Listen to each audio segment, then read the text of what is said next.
This is my current situation. We gotta fix this. So today we're creating a console table. Let's get it cracking. I searched the internet for inspiration.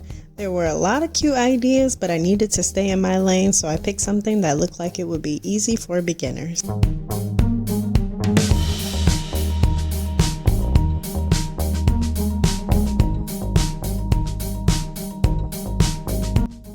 The next step was to clear the clutter.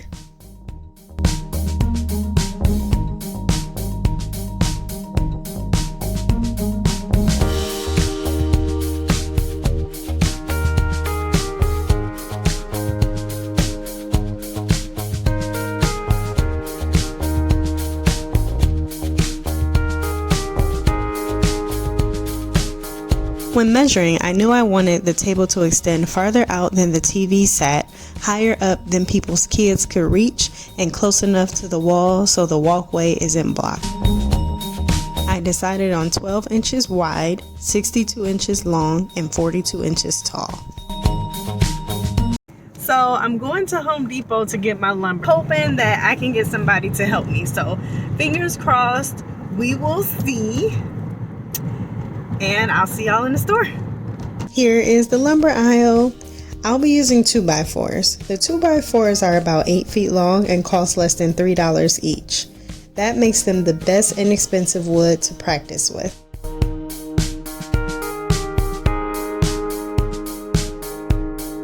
After patiently waiting 856 minutes for someone to meet me at the cutting table, Todd showed up and made all my cuts.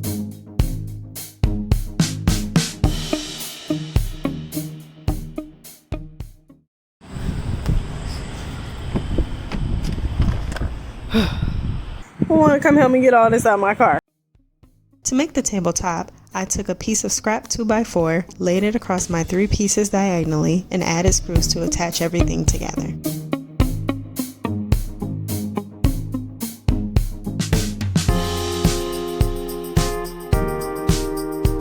I measured 1 inch from each of the outer edges to use as a guideline for where to place the legs.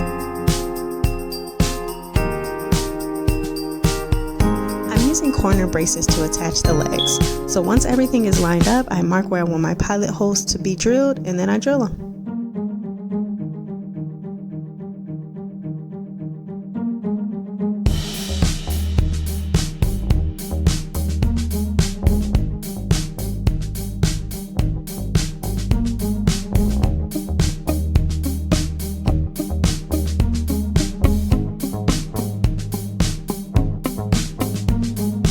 These are the screws I'm using, so I add them to the tabletop first, then to the legs.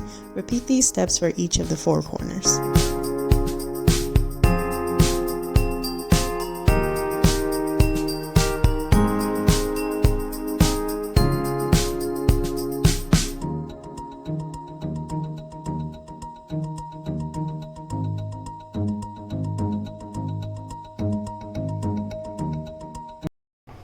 Alright y'all, if I'm being 100% honest, look at this.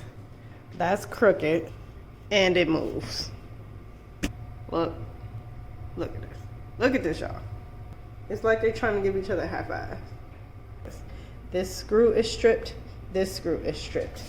It's also not even down flat. Okay. This right here, I just couldn't get it in. I don't know what happened.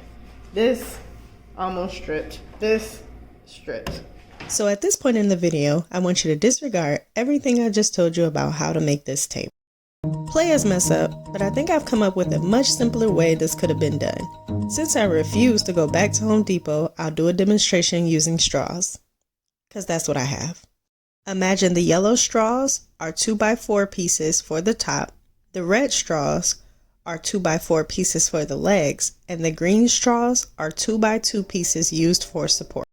I could have attached the legs together with the 2 support pieces, one at the top and one at the bottom, adding screws here, here, here, and here. Take the 2 legs and add them to the tabletop by adding 3 screws to each of the outer edges, shown here. Stand that bad boy up and voila! If you want to ensure that your table does not have a gangster lean, you can add a 2x4 across the bottom and attach it to the 2x2 support pieces on both sides. Once the table is assembled, it's time to sand it down. Now, an expert would say to use an orbital sander with 3 different grades of sandpaper and blah, blah, blah. But basically, just do what you gotta do to make sure it's smooth.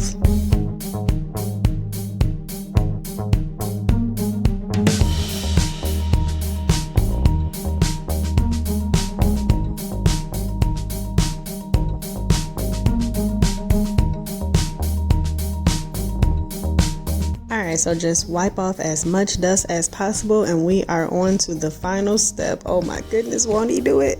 Okay, so I decided to finish mine with a black stain. The directions say put it on, let it sit, wipe it off, let it dry. So do that.